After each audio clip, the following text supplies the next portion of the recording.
धनंजय मुंडेंच्या राजीनाम्यावरून अजूनही घमासान सुरू आहे. नेमकं काय घडलंय जाणून घेऊया. मी राजीनामा दिलेला नाही, मंत्री धनंजय मुंडेंची प्रतिक्रिया. राज्य मंत्रिमंडळ बैठकीसाठी मंत्रालयात दाखल होत असतानाच मुंडेंचं वक्तव्य.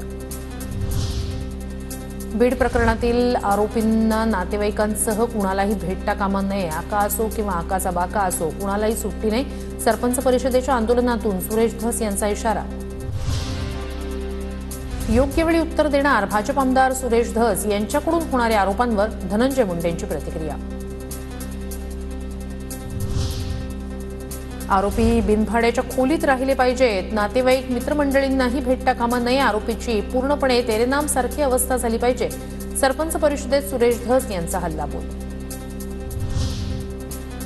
धनंजय मुंडेंच्या राजीनाम्यावर बोलू शकत नाही, त्याबाबत निर्णय त्यांचे पक्षप्रमुख आणि फडणवीस घेतील. संतोष देशमुखला न्याय मिळेल तो दिवस माझ्यासाठी उज्ज्वल असेल, पंकजा मुंडेंचं वक्तव्य.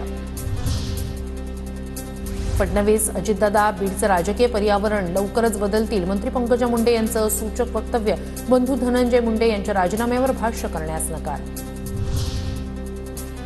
नैतिकतेच्या आधारावर सरकारनं निर्णय घ्यावा. सुरेश धस, सोळंके, मुंडे यांचा राजीनामा मागतायत, तरीही राजीनामा का घेत नाहीत याचं उत्तर मुख्यमंत्र्यांनी द्यायला हवं. धनंजय मुंडेंच्या राजीनाम्याच्या प्रश्नावर खासदार सुप्रिया सुळे यांची प्रतिक्रिया.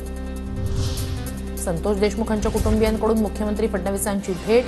हत्येच्या तपासासंदर्भात देशमुख कुटुंबियांची फडणवीसांशी चर्चा. आमदार सुरेश धसही उपस्थित.